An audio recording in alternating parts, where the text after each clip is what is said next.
Well, okay. So I do want to take a second and introduce myself. My name is Clarence, and I'm not junior, I'm not the third.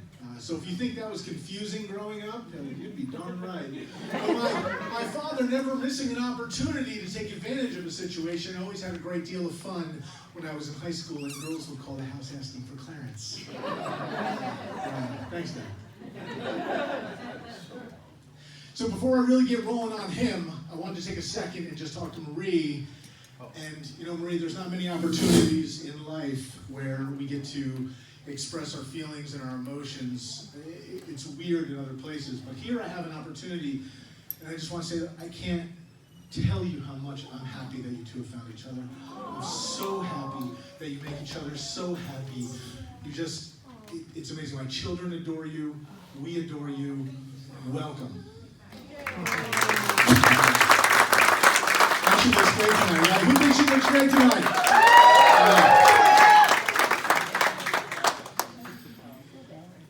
You know, I've always,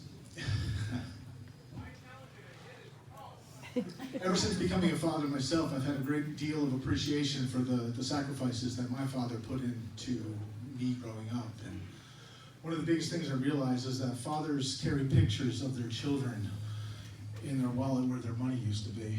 Thanks for that one.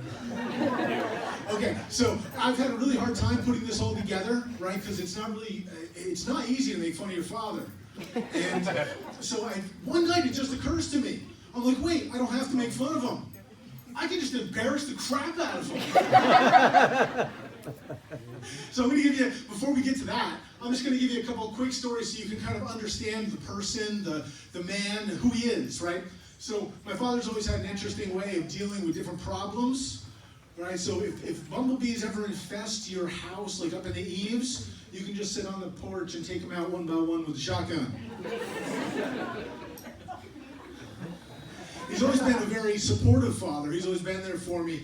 There was this one time when I was in high school, it was probably, 1995 or so, and I walk off the bus, must have been listening to my Walkman with like Nirvana or something, and I walk into the mailbox, take it out, the DEC. So I open this letter up and I look at it and I read it down through, and my jaw hits the floor as there's been a complaint levied against me by a woman named Jane Knickerbocker, and they're going to be suspending my hunting license for 5 years. I call him at work, and I'm like, what is this? And he's like, don't worry about it. We're gonna deal with this when I get home. So I go, and I'm dealing with this now. I break out the yellow pages. I look up the Department of Environmental Conservation, and I give him a call.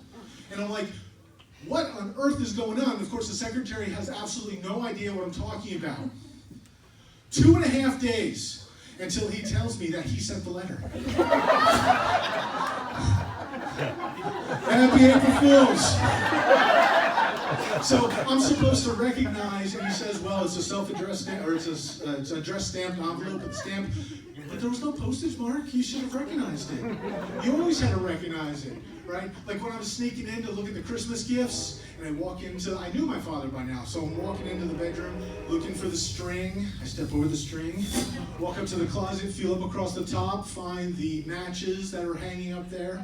Put my hands down the side to make sure there's nothing else there that's gonna cue him in. Look at the carpet to make sure that the fibers haven't worn off to the side. You guys think I'm kidding. I'm not kidding, right? So I open up the door, I sneak quick, peek at the Christmas presents. I shut the door, I step back over top the string, and I work my way out. It's probably about 10, 15 years ago, I thought, I'm gonna tell him. So I tell him. He looks at me deadpan in the face and said, those are the ones you found. We've had a lot of adventures, my father and me. We've gone a lot of different places. One time we're canoeing down this river, and there's these waves that are crashing into the boat. It's like class 4 rapids. We're in a canoe, and the waves are coming up over this cold white foam blasting into the boat. And he'll tell you it's my fault for jumping up and down in the boat, trying to make it go a little bit deeper into the wave. It would have happened anyway. So the waves are coming up over the edge, and all of a sudden we take on too much, and the canoe's swamped. Right, but we've been in swamp canoes before, so now we're trying to paddle this 1,000 pounds of water and fiberglass over to the side, and we just can't do it. The waves, the darn kayakers, they're just in a way. We roll over, and all of a sudden the world goes silent. I pop back up out of the water, rock back, grab the canoe, grab my paddle, put my feet up as we're heading down the rapids so that my feet hit the rocks, not my head. And I look back trying to figure out where he is, and I hear from the distance, "Where's my life jacket?" He goes American crawl swimming across the river, gets his life jacket, comes on back. We float over to the shore, thinking about how much it's going to cost to buy new fishing poles and backpacks, and hoping to God the keys for the car are still there. They're all still there. Miracles, everybody. Miracles. Yeah. My father has a very interesting personality quirk. He is chronically punctual. If he's supposed to be there at 10 o'clock, he's there at 10 o'clock. At 10:01, you worry. At 10:02, you really worry. Heck, when he calls saying he's going to be late, he's still on time. I guess what I'm saying to everybody here, to Marie and all of us, is that when my father says he'll be there, he'll be there. There was one time he was late, though. Seems that he was driving home from work, and he comes around the corner, and there's a car turned upside down in a pond. He pulls over the car, jumps out. Now, this story's about, 25 years ago, so I may not have all the details exactly right, but the gist of it is, he jumps out of his car, throws his wallet to someone who's looking at the accident, dives into the water, and goes and helps those people until EMS shows up. After EMS shows up, he trudges back out of the water, retrieves his wallet, and comes home, soaking wet.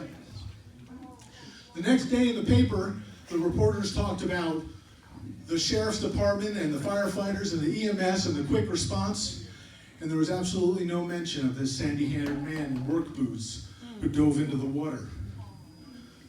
I remember that. We all should know that the drop of a dime, this man will rock and roll.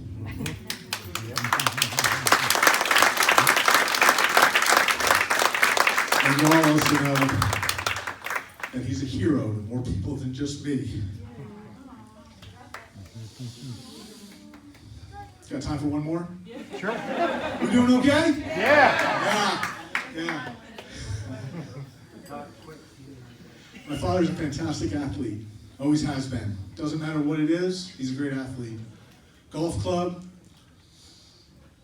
tennis racket, skateboard. Well, maybe not skateboard, but everything else. Put a bow in his hand. He's awesome. Now, baseball was the thing, as a lot of you know, right? He was a fantastic baseball player. And all those years I spent sitting in bleachers watching him jump between second base and third base, squatted down with the mitt down between his legs. There was always one question that I never had answered, watching him up at bat. It never made any sense to me as a kid. And I thought, you don't have to answer me now, but why the hell did they call you Dink? So now you can also spend the entire evening telling all these nice people why they called you Dink. Or you can just make up a really good story so that they don't know the truth. Everybody just want to take this second.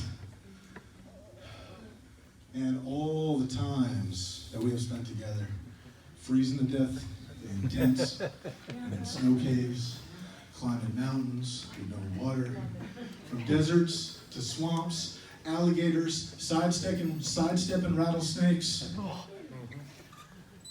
sitting at the base of trees, quiet and still, just staring at the woods. I appreciate every minute of it. Ladies and gentlemen, if you'll join me by raising your glass to the finest man I've ever met and his partner in crime, the life they're about to live together, and all the happiness that life will bring them. Cheers! Cheers! Well said, Clarence. Well, he's not done yet. Once again, congratulations, Marie and Clarence.